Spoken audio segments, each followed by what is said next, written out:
feels like, on the one hand, a lot of people are struggling with their guard, especially in the face of like the last points increases. And it feels like there's a lot of negativity.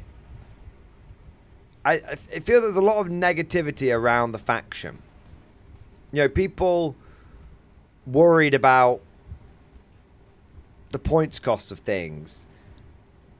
People just aren't really... It's a little intangible, but it definitely feels like people aren't really feeling the guard. That the guard... Maybe it's this guard... The guard codex isn't, like, bad. It's not bad, but it's struggling to pass the vibe check. So that's kind of what's happening on one end. I do think that, if I may just build off that point for a moment, I do think that a big part of that is people being a bit burned out on 40k. And they're a bit burned out on 40k in general. And this is having a bit of a trickle down BMWing, bitchy, moaning and whining, trickle down fucking BMWing into the guard. Because, like I said, on the one hand, people seem to be struggling a little bit. There seems to be a bit of negativity around like the win rate. People love to throw around, oh, the guard win rate's only like 40%, blah, blah, blah, blah, blah, blah, blah. But guard is still winning events. There's this sort of weirdness where it's like, guard is kind of not passing the vibe check for a lot of people, but we're fine.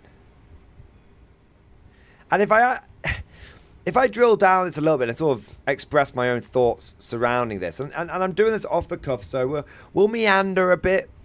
We'll meander, and I'd love for you guys to chip in as well. I'd love for you guys to chip in from your perspective on this, because we're running a poll at the moment, so we'll talk about those results towards the end. For me personally, when I am reading about 40k and reading about the guard, it kind of like gets me in a bad mood. I read all like the negativity out there, and it kind of makes me start being a bit negative. I'm kind of getting loaded up with shit bullets, you know, and I have to try really hard not to be like popping, you know, being the shit gun, popping off other people's shit bullets.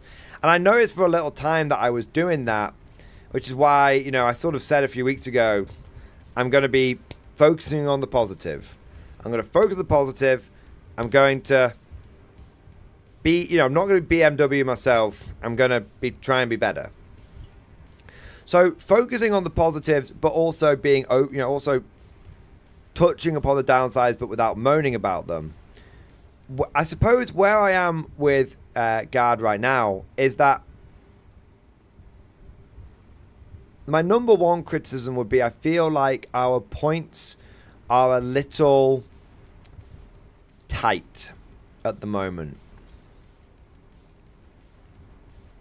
They're a little tight. I can only really just get what I need into a list. There's no wiggle room at all.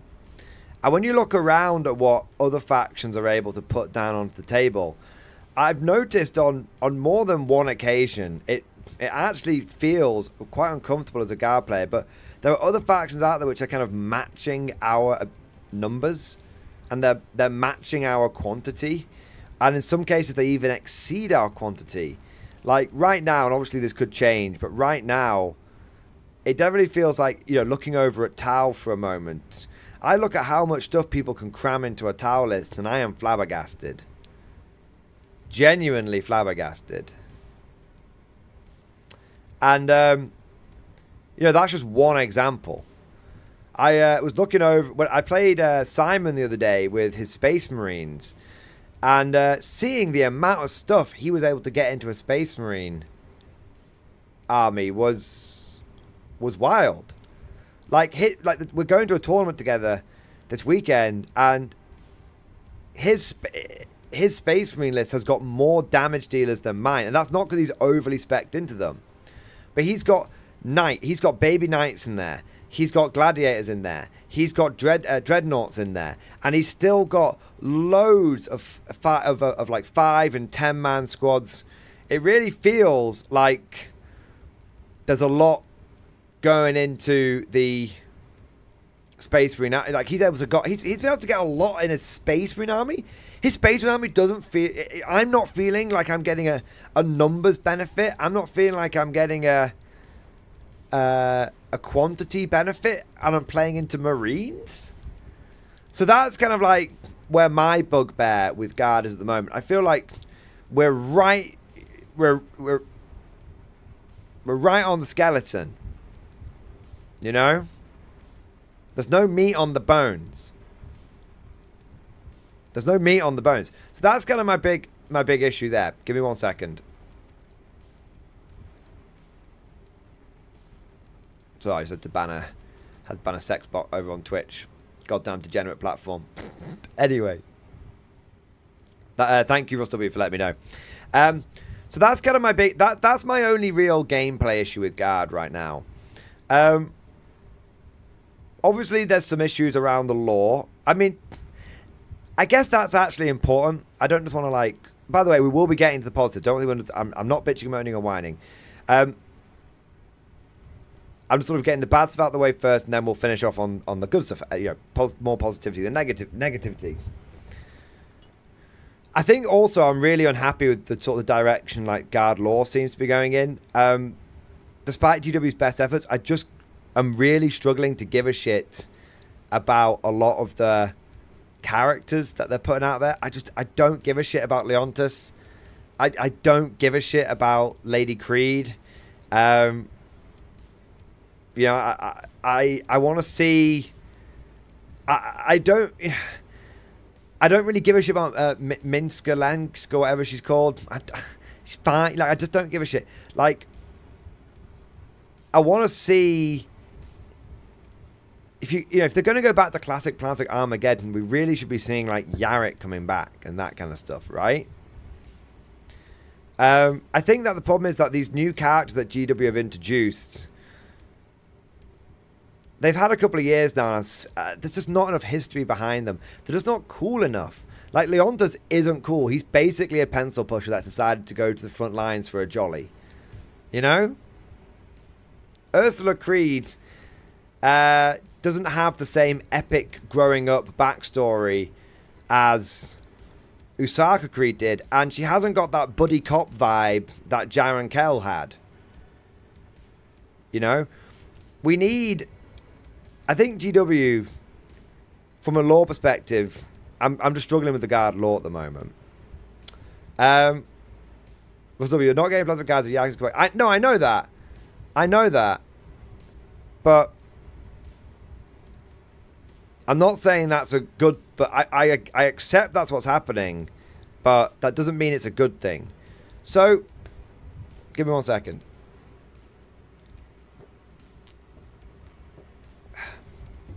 So,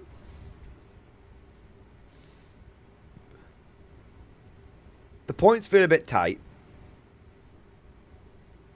The lore feels like they're trying to push Guard into being a more elite army, because competitive players prefer running elite armies over horde armies, but that doesn't feel right for the Guard. They're pushing all of these new characters, but they just haven't got the weight behind them for me to give a shit about them. Like, if you think about the way Commissar Yarrick was introduced, that's unbelievably badass. If you think about, he was a Commissar that fought his way up the ranks. You know, well, not the ranks, he was always just a Commissar, but through sheer, like, respect, he commanded a lot more than just being a Commissar. And then the models, I guess my last complaint with the Guard, my last sort of negative point with the Guard is I feel like they need to introduce some generic Guard units.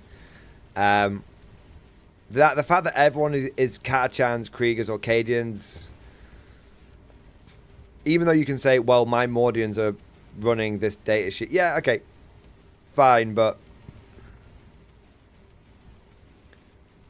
I feel like our model line has been trimmed down quite a lot now. And I really do feel like 60 data sheets is quite bad.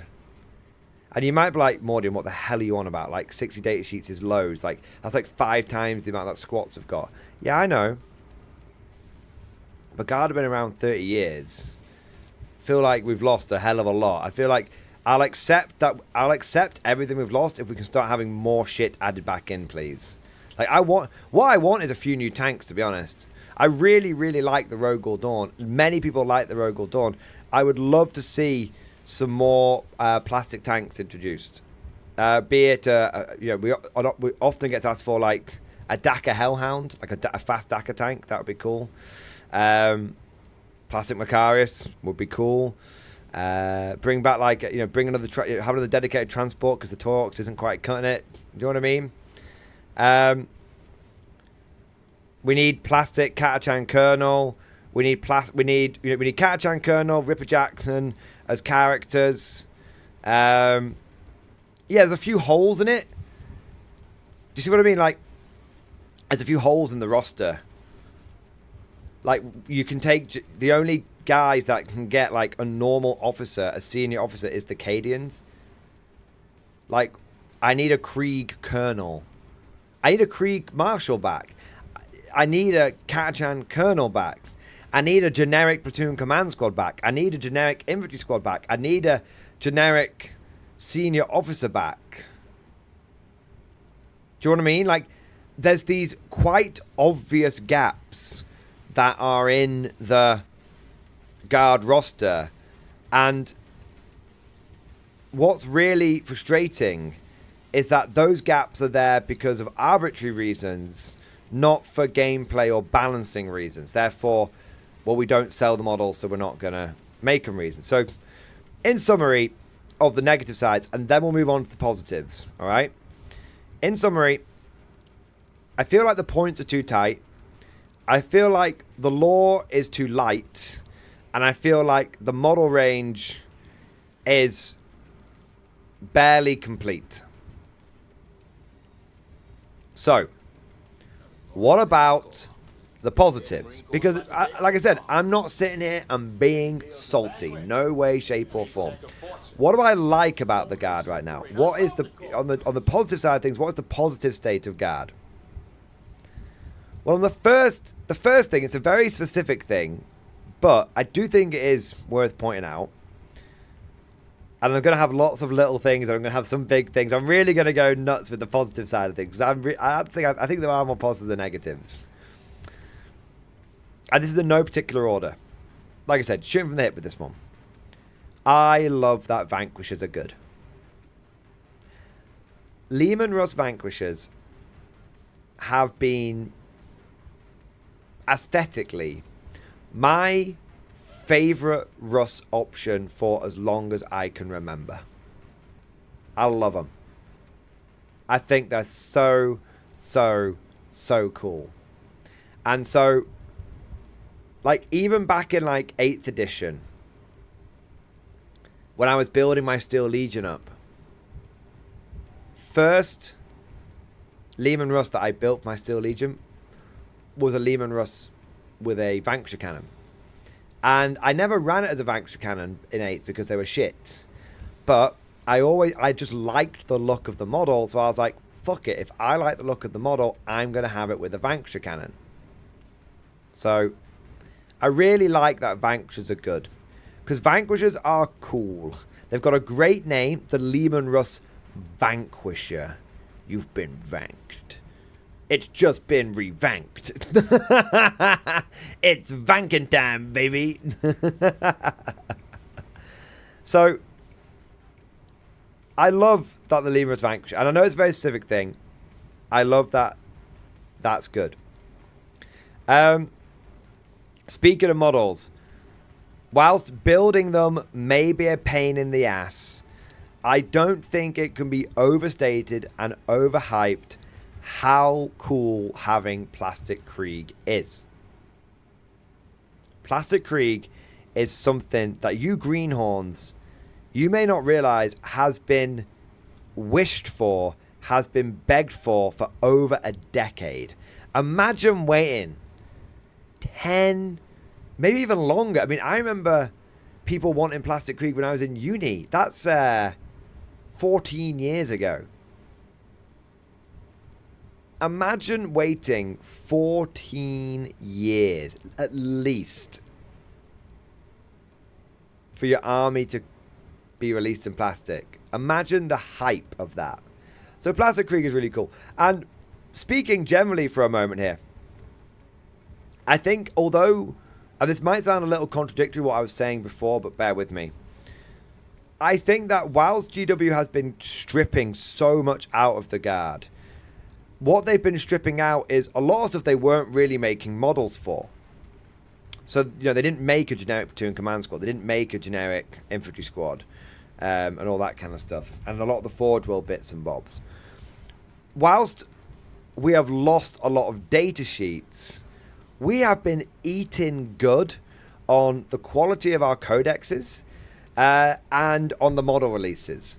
I mean, when the 9th edition codex dropped, which was only about 2.5 years ago, we got the Rogel Dawn, we got new plastic Cadians, we got the new Commissar model is better than the old one. The Order of Effects Commissar was a bit of a weird model. Like, we've been eating good. I mean, look at our model releases and then look at what the AdMech have got. They got one dude on stilts. What a fucking joke. The Custodies got one captain that just looks like a normal Custodes on a slightly different base. What a joke. Do you know what I mean?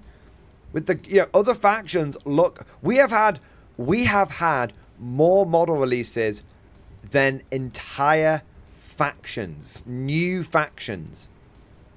We got more than Emperor's Children. Yeah, they got fucking Fulgen, whatever. They got about 4 unique models.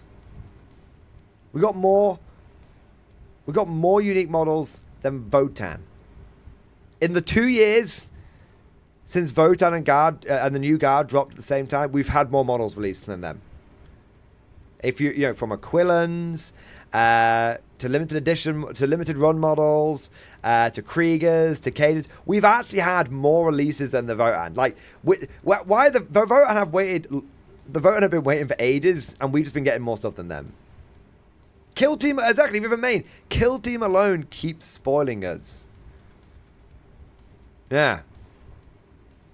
So the state of Guard from a model point of view between the stuff with Kyrgyzstans and now the stuff with the Krieg box, amazing. Amazing, okay? But now let's get into the army itself.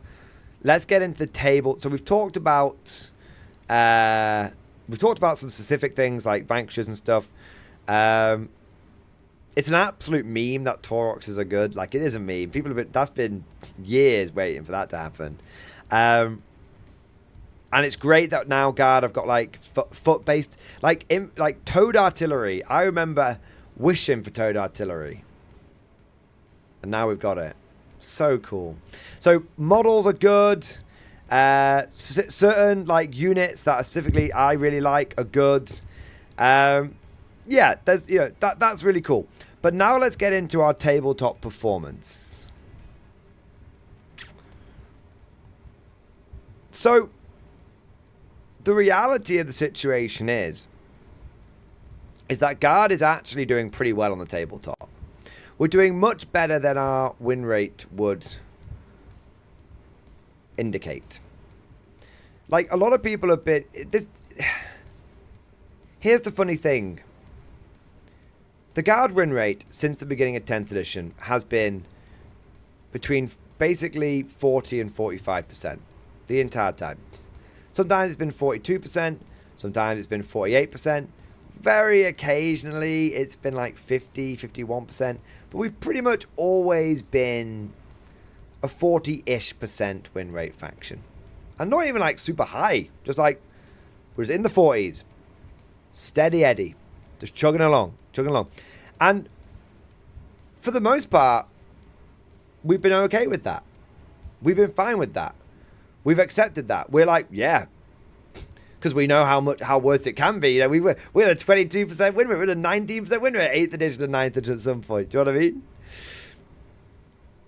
And then you compare that. What's funny is you compare that to Tau, and the Tau players are like one of the worst. The Tau are one of the worst performing factions right now. We only have a 42% win rate, and I'm just looking over at them like, "Are you all right, hun? Is it because you can't just table everyone in one move? Is it because Is it because you feel like it feels like it should be happening to somebody else? Get down in the dirt with the rest of us and accept your balanced win rate, you blue motherfuckers." But this is not a Tower Rant video, although it could be. The guard win rate is a great paradox because the guard win rate sort of always remains 40-ish%. But ever since the beginning of 10th edition, we have consistently been winning events. Not like sweeping whole events, but, you know, if we had if as a community we had like a trophy rack, we'd have like, you know, 3 or 4 super major trophies. That's kind of cool. And, you know, probably a few dozen, a dozen or so GT trophies. And, you know, plenty of RTT trophies, you know. So we're able to win events of all sizes on occasion. You know, maybe need a little bit of luck, maybe need that perfect run, but you know, we're able to win events, which you would think would make us have a much higher win rate than 40-odd%. But the reality is that we've talked about this before, so I won't go into it. But a lot of guard players are quite stubborn. So, for example, I can't remember who said it yesterday, but somebody said, "I'll be long dead and cold. I'll be long buried in the cold ground before I accept the Taurox." Doesn't matter how good the Taurox is. Many people in the guard community is like, fuck that thing.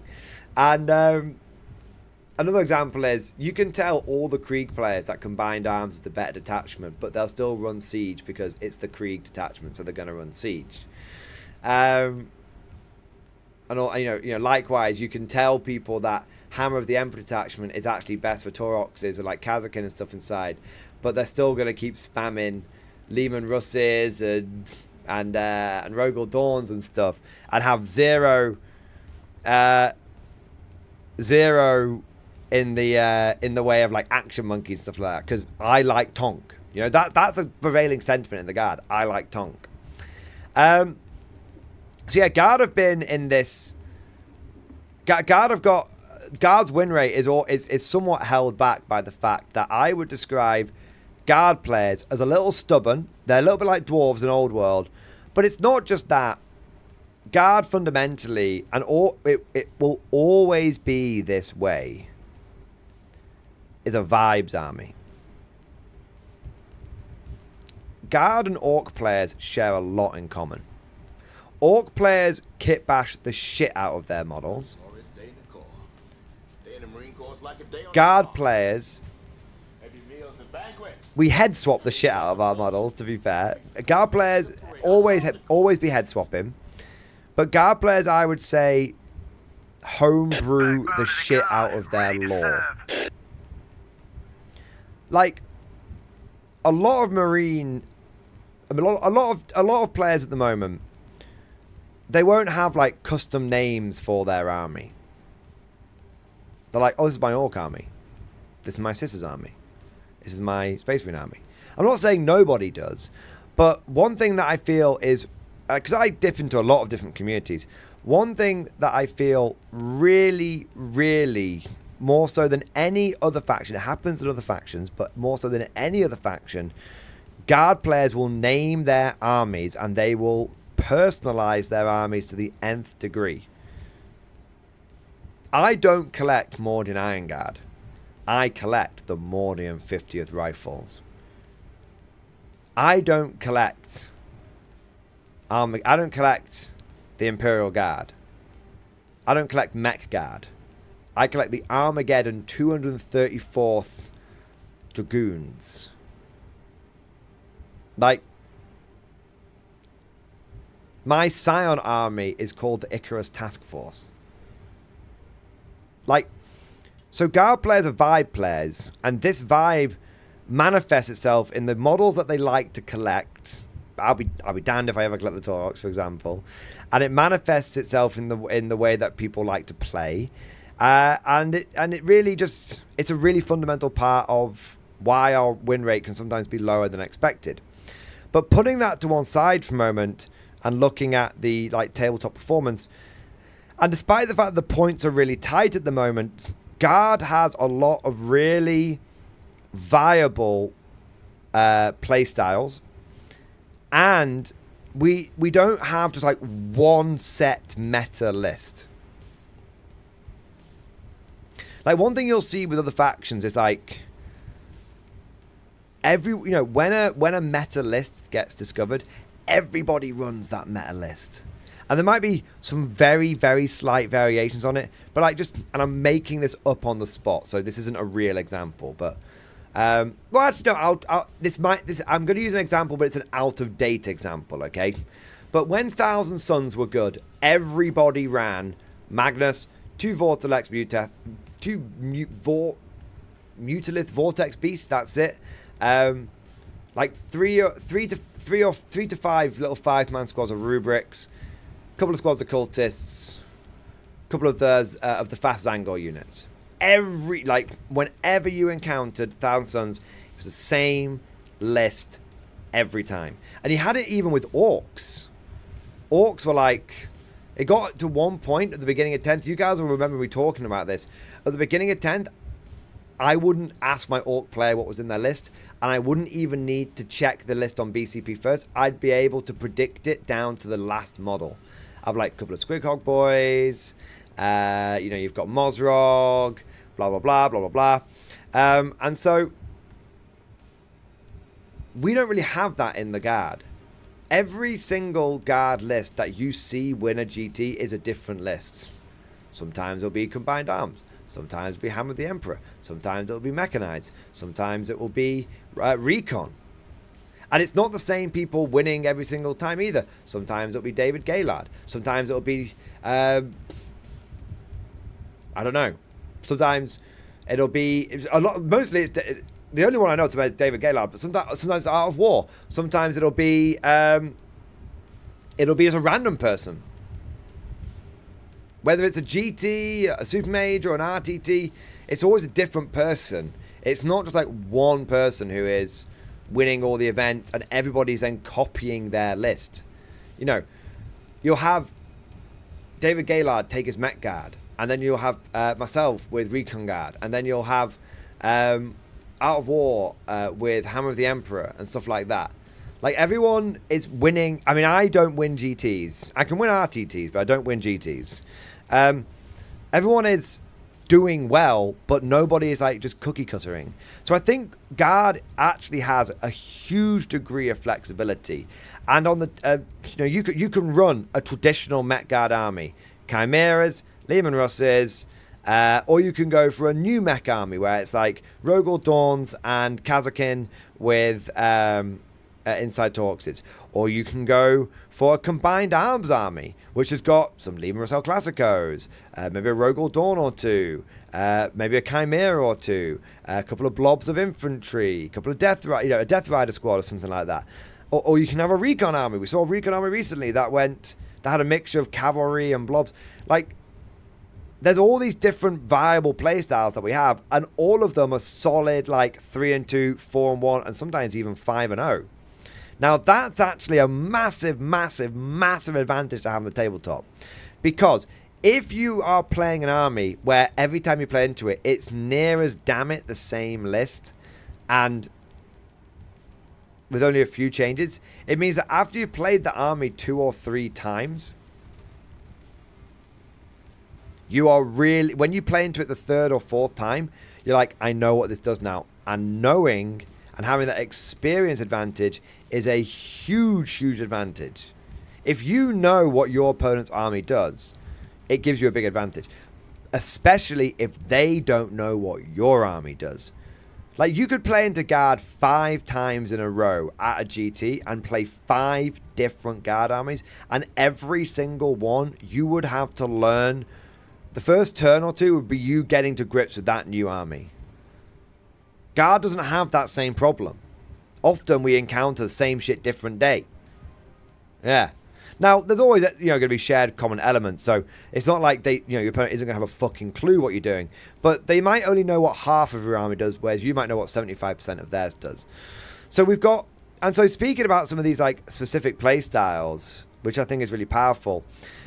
What detachments do I think are doing well and what detachments I think are doing badly? Well, when things first dropped, I think everyone was hyped up for the siege detachment. I think, unfortunately, siege detachment it ended up getting sort of diddled to death by FAQ and just bad implementation. The way you fix siege detachment is you just pick 3 units to be slower, or you pick 3 units to have no cover, or you pick 3 of your units to have smoke, no distance problems whatsoever. The enemy can be 1 inch away, you can still hit them with the creeping barrage. Just pick 3. That's the way you fix it. But at the moment, I'd say siege is quite weak. Bridgehead, I don't think Bridgehead is necessarily bad. I think the problem with Bridgehead is that scions are too expensive. That's the thing. Scions are too expensive, so that's kind of what screws over Bridgehead. But I think Bridgehead is more the fact that it's tainted, so people don't want to. It's like off meat. People don't want to eat it. After that, though, I think the remaining 4 detachments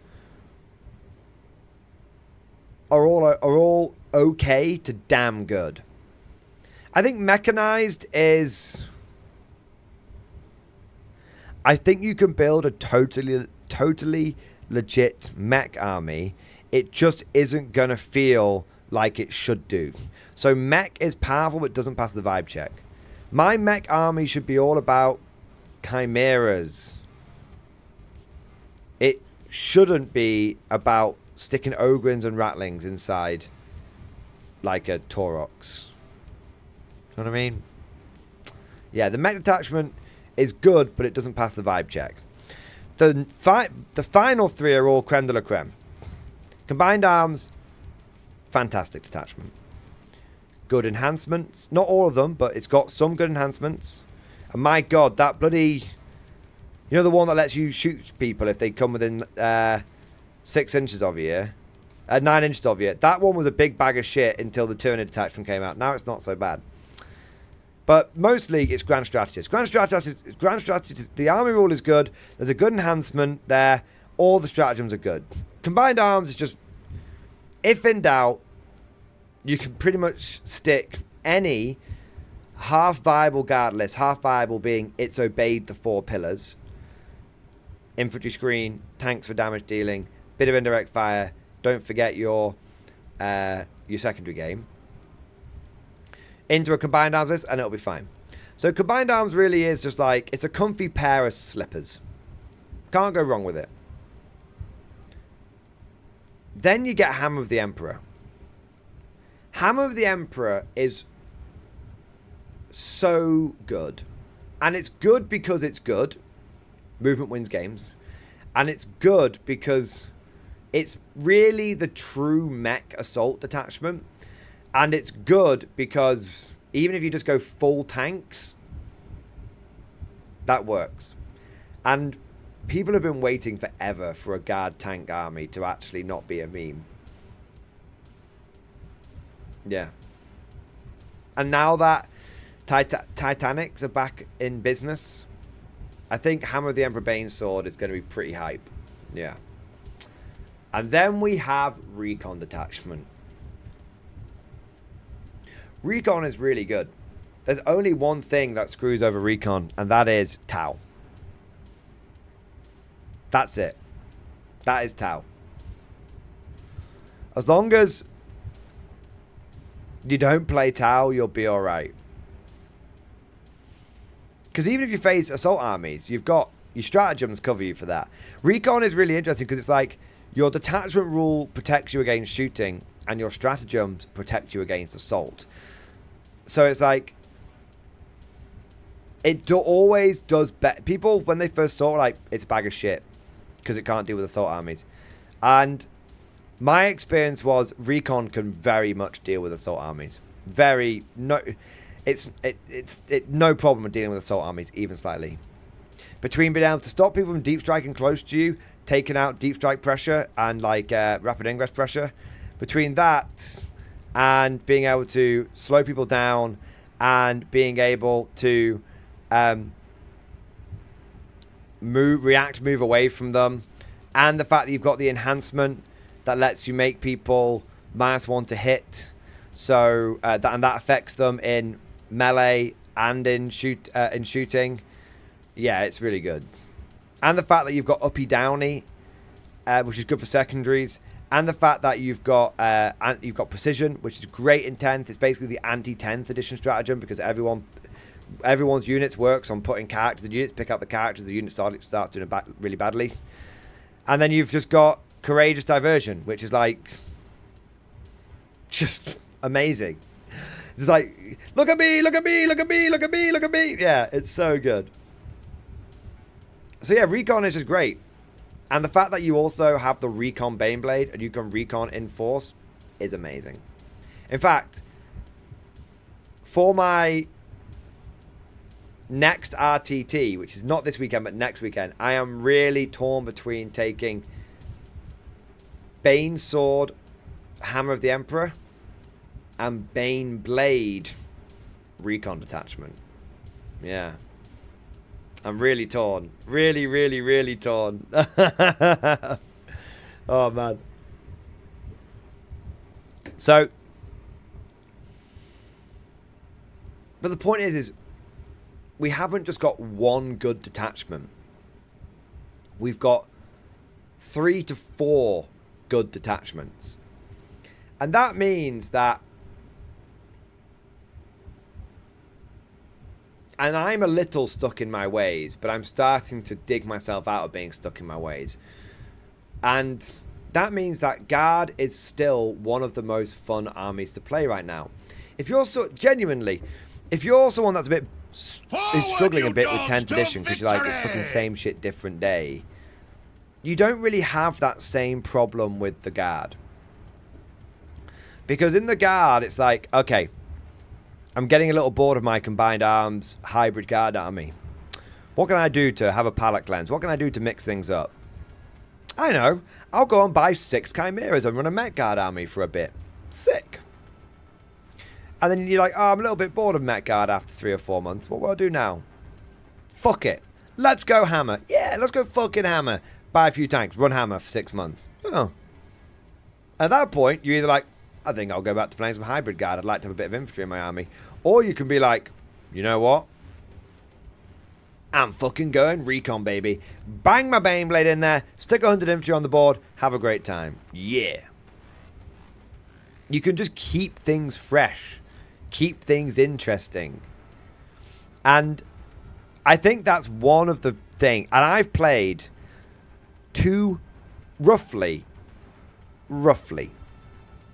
approximately 200 games of competitive 10th edition. Give or take 10 games.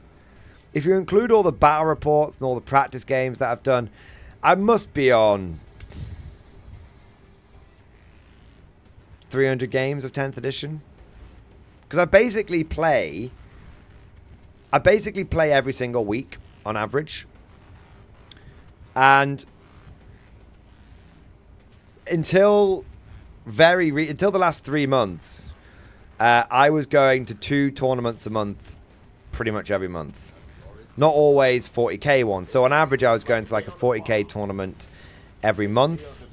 And that was either an RTT or a GT. So if we say on average, I was playing 4 competitive games a month, then in the first year, that's 48. In the second year that I was playing, that's 48. So yeah, and there's been some times when I've done events, I've had like 6 games or whatnot.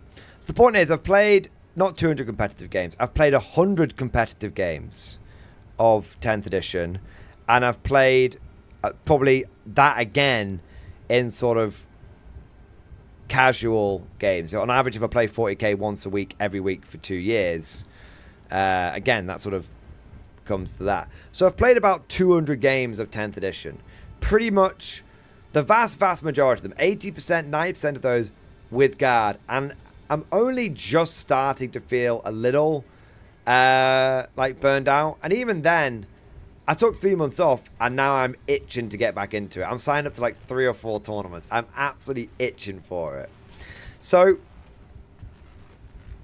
I really think that the state, to sum all of this up in one go, to bring everything together, I think that there are definitely things that people are struggling with Guard right now. I think a lot of that is to do with 10th edition being the addition of loss and that trickling down. But I think that from a model point of view, whilst we could do with some generic models, Guard have been eating pretty good on the releases. And from a tabletop point of view, we've got lots and lots of very solid data sheets. We've got several viable detachments, and we're actually in a pretty decent place. We're not like top 5, but I think we're just I think we're in the top half of factions right now, or maybe bang in the middle of the pack. I just wish that we could have a few. I need like a 5% points buff from GW, like 100 points. I just need to be able to run a few fun things, because at the moment I'm only able to run a good list, and this might sound kind of like greedy, but I'm only able to run a good list if I only take the most ruthlessly efficient stuff.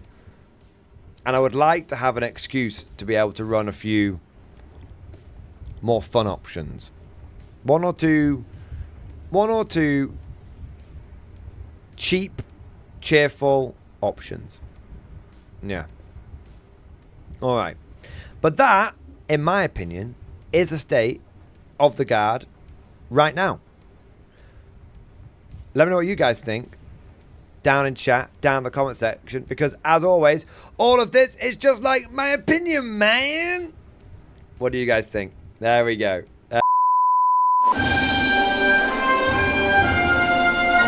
Would you like to know more? If so, then please consider becoming a channel member or patron. By supporting the channel, not only will you be doing your part, but you'll also be helping me create more content for your viewing pleasure and unlocking a whole host of perks. You get everything from a badge next to your name, custom emojis, but the big one is access to the Mordian Glory Discord server, an online community with almost 2,500 active members. It's always popping off in the MG Discord. We've got channels for army lists, hobbying, tactics, stories, and even a pretty spicy meme section as well. For all you greenhorns that wanted to see the Mordian glory hole, today is your lucky day.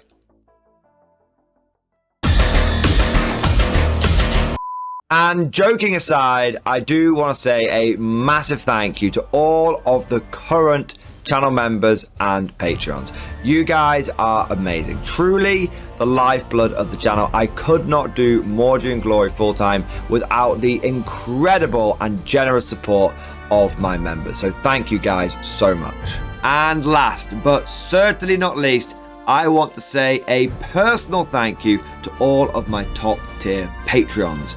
These are the War Masters, the people who have truly gone above and beyond the call of duty. So a heartfelt thank you to Alex Dengal, Bon Vert, Lord Pryor, Mark Panconi, RJ Scorpion, Swordfish Trombone, Try Again Bragg, John Stubbs, Nick Walsh, Diesel Fox, and August Barney. Seriously guys, thank you from the bottom of my heart. Your support is incredible and it makes a huge difference. Thank you so much. That's all for now. Hope you've all enjoyed today's video, and of course, as always, see you guys next time.